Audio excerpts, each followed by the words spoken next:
Estamos iniciando pela TV Câmara de Tupã o programa Mão na Roda, um programa do Rotary Clube de Tupã que visa levar até você informações atualizadas sobre aquilo que está acontecendo na nossa cidade, mas também sobre as diversas profissões, visto que Rotary é um clube de profissões.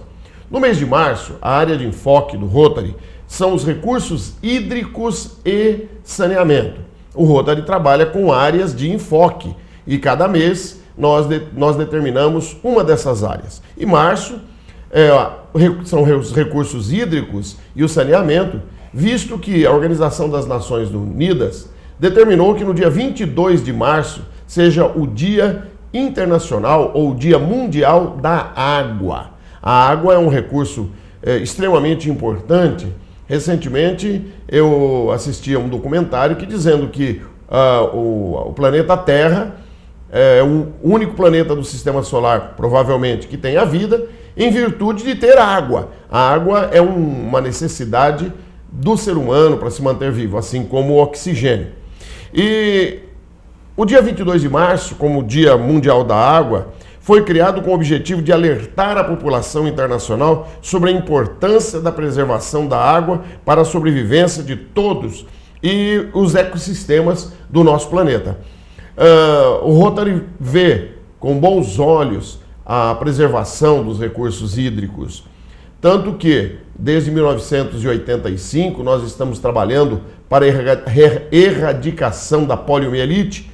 E fala-se nos bastidores de Rotary que assim que a polio estiver totalmente erradicada no mundo, o Rotary enfatizará a água, o cuidado e a preservação da água em todo o planeta. E existem hoje algumas iniciativas individuais de alguns clubes pequenos, mas que estão fazendo grandes coisas em relação à preservação do meio ambiente, da água, mas também do fornecimento de água limpa e água tratada para as comunidades. É o caso do Rotary Clube de Itabira-Cauê, em Minas Gerais. Uma cidade pequena, um Rotary Clube pequeno, mas que eles tiveram a iniciativa de lançar um projeto para levar água a uma comunidade chamada Ribeirão São José de Cima, que fica a 23 quilômetros do centro de Itabira. Esse projeto visava levar água para as pessoas dessa comunidade, visto que há aproximadamente 20 anos eles estão pedindo ao poder público que leve água. A rotina deles era uma rotina muito difícil, porque eles tinham que captar água num ribeirão, muitas vezes com galões e baldes, alguns levando de carroça, de cavalo, a água para a sua subsistência, para o uso dentro das suas casas. Então o Rotary, em parceria com o Cicobi, resolveu então fazer alguma coisa por eles. Um dos associados do Rotary Clube de Itabira-Cauê, ele como engenheiro ambiental e um outro como arquiteto, desenvolveram um projeto. Encontraram aproximadamente 1,5 km do povoado uma nascente útil. Então eles trouxeram essa água dessa nascente até uma caixa de 15 mil litros, um reservatório de 15 mil litros, fazendo um tratamento básico dessa água, um tratamento básico e canalizando esta água para todas as residências desta pequena comunidade, atendendo todos os seus moradores. Foi um trabalho que durou alguns meses, de agosto a outubro de 2018, mas que melhorou substancialmente a qualidade de vida daquelas pessoas. E além disso, além de colocar a água à disposição de todos os moradores, eles também forneceram para cada residência um filtro de barro, para melhorar ainda mais a qualidade da água que principalmente as crianças estão bebendo. Iniciativa muito boa, a gente gosta sempre aqui nesse programa de falar o que o Rotary está fazendo, o que o Rotary faz. Parece uma coisa pequena, mas mudou substancialmente a qualidade de vida dessa comunidade. Também, o poder público não pode atender, talvez, todas as reivindicações e as demandas que os munícipes fazem, principalmente em pequenas cidades do estado. Assim como na nossa cidade, não é tudo que o poder público pode fazer. a iniciativa privada, as associações, os clubes de serviço, como é o caso de Rotary, Lions, as lojas maçônicas, nós podemos, evidentemente, fazer alguma coisa pela nossa comunidade.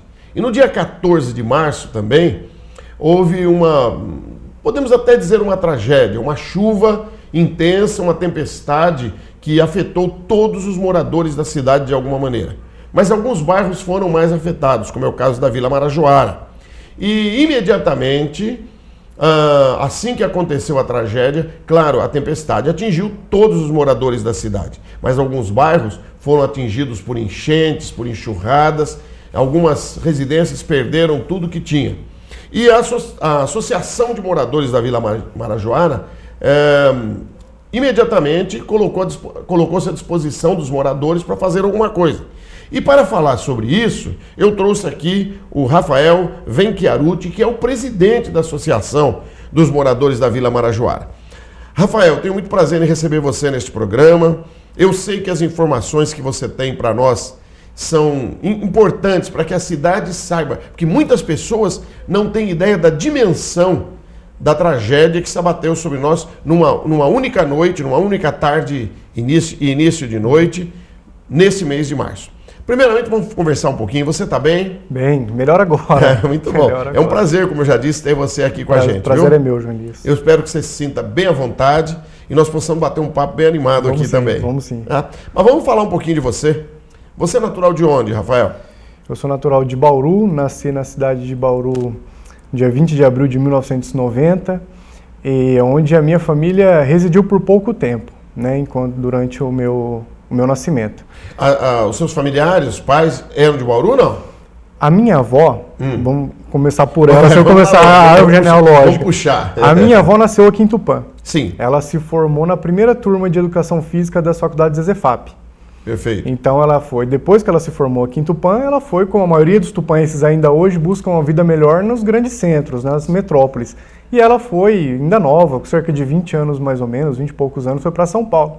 E em São Paulo, lá ela residiu, ela já tinha do primeiro casamento aqui a minha mãe, né? Então ela se divorciou ainda bem nova e foi para São Paulo, enquanto minha mãe ficou morando com os meus bisavós na cidade de Rinópolis, aqui perto. Sim. Então ela foi buscar uma vida melhor em São Paulo, e onde ela trabalhou em diversas escolas, se formou também em pedagogia, fez o magistério e cresceu e foi se formando, fazendo outros cursos, até que ela se aposentou na prefeitura de São Paulo. Ela, depois de mais de 40 anos morando em São Paulo, ela teve o segundo casamento dela, que é o meu avô, né, que antes de eu nascer ela já estava com o meu avô. Então minha mãe ainda era pequena, ela teve o segundo casamento com o meu avô, lá ela constituiu a outra família dela, só ela e meu avô, só que o meu avô, ele trabalhava numa seguradora, então ele era gerente de uma seguradora, então onde a seguradora mandava ele tinha que ir. Então o que acontecia? Então, logo quando eu nasci na cidade de Bauru, porque minha mãe depois teve uma época que voltou para São Paulo para ficar com a minha avó, mas a minha avó não teve conta de cuidar da minha mãe e trabalhar ao mesmo tempo, devido à violência de São Paulo, a dificuldade de criar de uma família em São Paulo. Então o que aconteceu? O tempo que se gasta de locomoção em São Paulo é muito grande, né? Então, nesse período, o meu avô foi transferido para Bauru. Quando o meu avô foi transferido para Bauru, eu ainda estava com a minha mãe, e eu que sou fruto de um relacionamento da minha mãe, um relacionamento assim, não foi um casamento, mas de um namorado que ela teve. Claro. Né? Então o que aconteceu? O meu avô foi responsável pela minha mãe e nós morávamos em Bauru quando eu nasci. Sim. Então o meu avô praticamente foi pai, foi mãe, ficou ali com a gente, era o sustento da casa. Deu a força para vocês. Era o arrimo da família, né? Então nós mudamos para Bauru. Depois de Bauru, tive um outro irmão que nasceu praticamente um ano depois, nasceu na cidade de Agudos, que é praticamente distrito de Bauru. Estadinho em Bauru. Do lado de Bauru. Então tivemos o meu irmão, a minha mãe teve um segundo casamento, e eu tive um outro irmão, mas aí foi na cidade de Araruna, no Paraná. Então nós mudamos. Vocês rodaram, hein? Mandamos bastante. Então foi praticamente assim, enquanto a minha avó morava em São Paulo e trabalhava em São Paulo, ela nos visitava em Bauru. Depois o meu avô foi transferido para Presidente Prudente. De Presidente Prudente era a mesma trajetória. Minha avó visitava sempre a gente em Prudente. E você tinha que idade quando vocês foram para Presidente Prudente? Eu tinha praticamente uns 2, 3 anos. Pequeno ainda. Foi bem pequeno. Morei em Prudente até praticamente uns 8, mais ou menos 7, 8 anos de idade. Foi quando nós mudamos para Campo Mourão, no Paraná, onde meu avô também foi transferido para lá. Depois de lá, eu cresci até uns com 9 anos de idade, mudei para Tupã. E estou até hoje aqui em Tupã. Pretendo não mudar. Estacionou. Pretendo Seu avô ainda é vivo? Meu avô ainda é vivo. Ele é vivo. E mora onde hoje? Hoje ele mora junto com a gente, com a nossa família. Então mora na minha casa, mora eu, minha mãe, a minha avó, que já está aposentada, o meu avô. Eles estão aqui também? Estão aqui também. O meu irmão hoje que eles têm 1 ano de diferença, mora em Cabo Frio. E um outro irmão que mora com a gente também. E minha mãe já é divorciada já. Certo, legal. Família grande, família unida, né? É aquela família de italiano mesmo, bem então grande, mas o pessoal... Praticamente você fez o ensino básico, o ensino médio aqui em Tupã. Se você veio com 9 anos... Isso, com 9 anos, né? Estudou em escola pública? A vida inteira escola pública. Então, quando eu vim de Campo Mourão, no Paraná, a primeira coisa que todo mundo que chega a Tupã, que na verdade é a terra natal da minha avó, né? Sim. O pessoal comenta sobre a hospitalidade do tupanhense. Então, eu acho que foi a primeira marca, eu ainda quando criança, foi a hospitalidade dos meus vizinhos, que nos acolheram, perguntaram de onde a gente veio. Então, Formou um círculo de amizade rapidamente, né? Foi. Então, os meus vizinhos tinham praticamente a minha idade. Então, nós somos amigos até hoje, crescemos todos juntos, né? Então, eu estudei... A primeira escola que eu estudei aqui foi no Esther Vericerp. Me formei no Esther Vericerp, depois fui para o Índia Vanuíri, depois do Índia Vanuíri fui para a Facate e me formei. Aí, na Facate, você graduou-se em jornalismo. E exerce a profissão de jornalista... Sim, até hoje. Então, foi coincidências... Inclusive, no período em que você fazia a faculdade, você foi estagiário aqui na TV Câmara. Fui estagiário na TV Câmara. Eu lembro que logo quando eu entrei na faculdade, teve um curso de marketing político em Oswaldo Cruz. Eu estava no primeiro ano da faculdade, então eu mais um amigo meu do curso, eu era do curso de jornalismo, ele era do curso de publicidade. Nós fomos para Oswaldo Cruz fazer esse curso de marketing político com o nosso professor Juliano Panvecchio. Chegamos ao Oswaldo Cruz, nós tivemos as orientações e na oportunidade tinha um vereador aqui em Tupã. E ele viu a nossa desenvoltura no trabalho, ele me convidou, que é o vereador Luiz Carlos Sanches, me convidou para ser estagiário aqui na TV Câmara. Então eu fiquei praticamente aqui 1 ano estagiando na TV Câmara, depois eu fui trabalhar na assessoria dele. Depois que eu fui assessor dele, aí eu tive convite de ir para o Jornal Diário, que é onde eu estou até hoje há praticamente 6 anos. 6 anos no jornal. 6 anos. E lá no jornal, já que você tocou nesse assunto, quais são as suas atividades? O que você faz basicamente lá?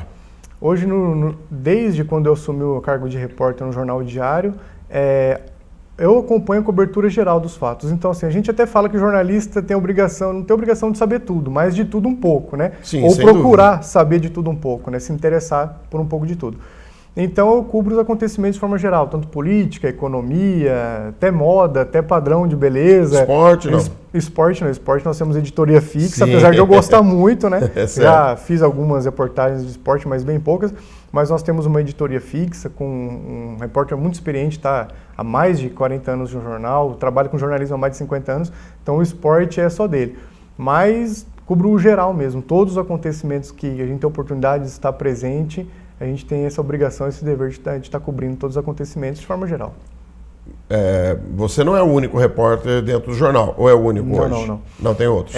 Nós temos um nosso editor-chefe, se bem que todos participam de forma geral, né?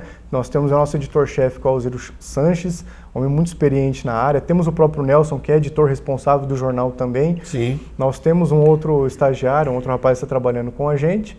E temos a edição de esportes, editoria de esporte, que é a única separada mesmo, exclusiva, né? Então até polícia você faz, até plantão de polícia. Isso. Fora as pessoas também, os outros jornalistas que são freelancers, sim, mas também já acompanham muito polícia. Ainda não sou específico no caso de polícia, mas acompanho polícia Quer dizer, também. Geral, o que aparecer você está